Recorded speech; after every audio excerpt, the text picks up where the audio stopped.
Welcome everyone to another episode of the Average Desi Joe, bringing you tips, tricks, and reviews. And today we're going to be talking about the Bambu Labs PS1 printer and what happens when there is a clog in the extruder. Uh, Now again, I'm just an average guy. I'm not an engineer by any means, but I love this product, and I'm starting to not like this product as much. But anyways, today we're just going to be talking about how to when you pull open an extruder, because everybody has to do it because of all the issues I've had. I can't be the only one where the plastic is getting stuck everywhere in this machine. But when you take it out, I just want to make sure everybody understands what it takes to put it back together. This is by no means like a beginner project. You are gonna take a few tries to get this right. I'm gonna try it again. I've done it a few times, and every time something or the other breaks because there's too many moving pieces here, too many screws. They've just tried to make this a little bit more complicated than it is. I've used the new A1 printer that they have, and I love it. It's so simple. There's less things getting stuck. There's less places of things getting stuck. This is just almost like a design flaw, which makes with the PLA get stuck sooner or later.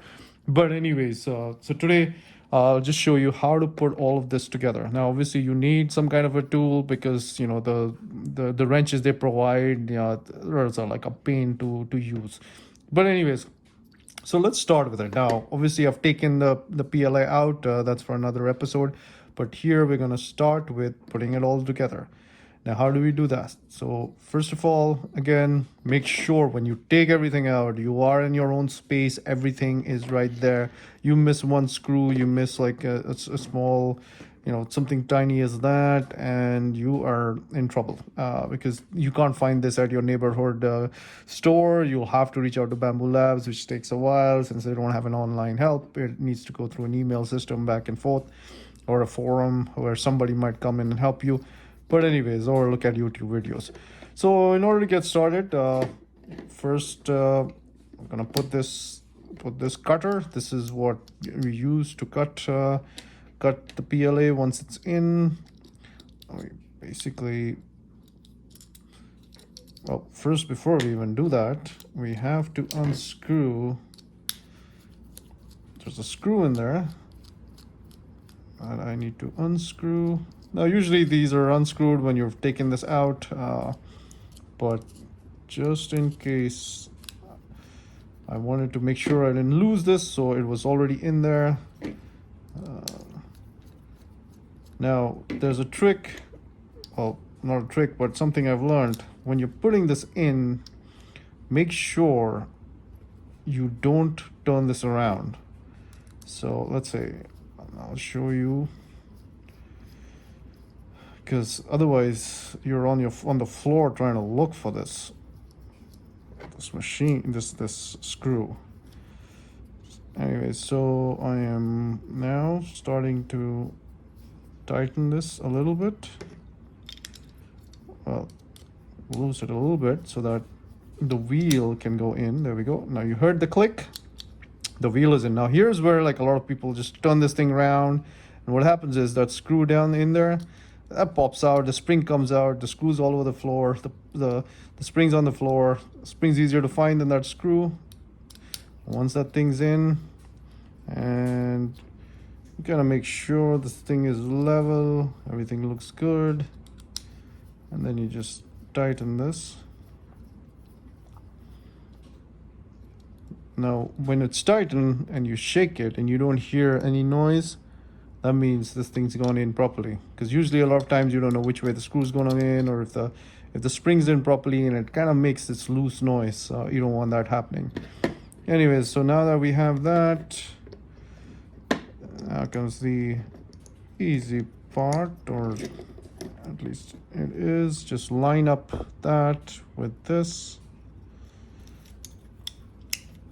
It's in, hear the click, it's all tight, everything's moving. And then we have these 4 screws, and those 4 screws go in 4 spots, and then tighten them a little bit.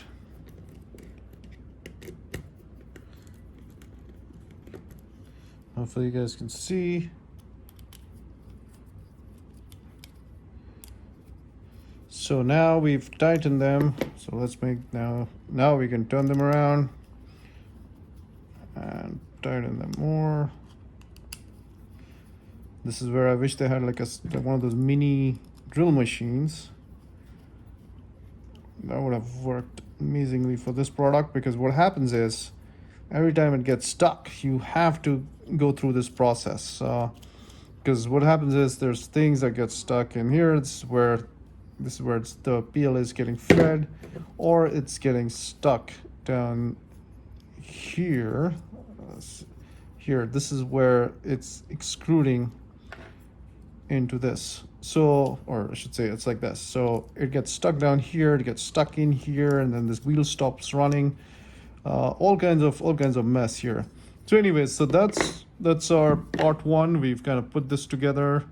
I'll show you how to install it in my next video, as well as how the extruder gets attached to it. It's pretty simple. It's basically, we're looking for, so that's how it goes. There's two screws that we plug. So now that we have this, there's these two screws that plug in here. So let's just do that as well.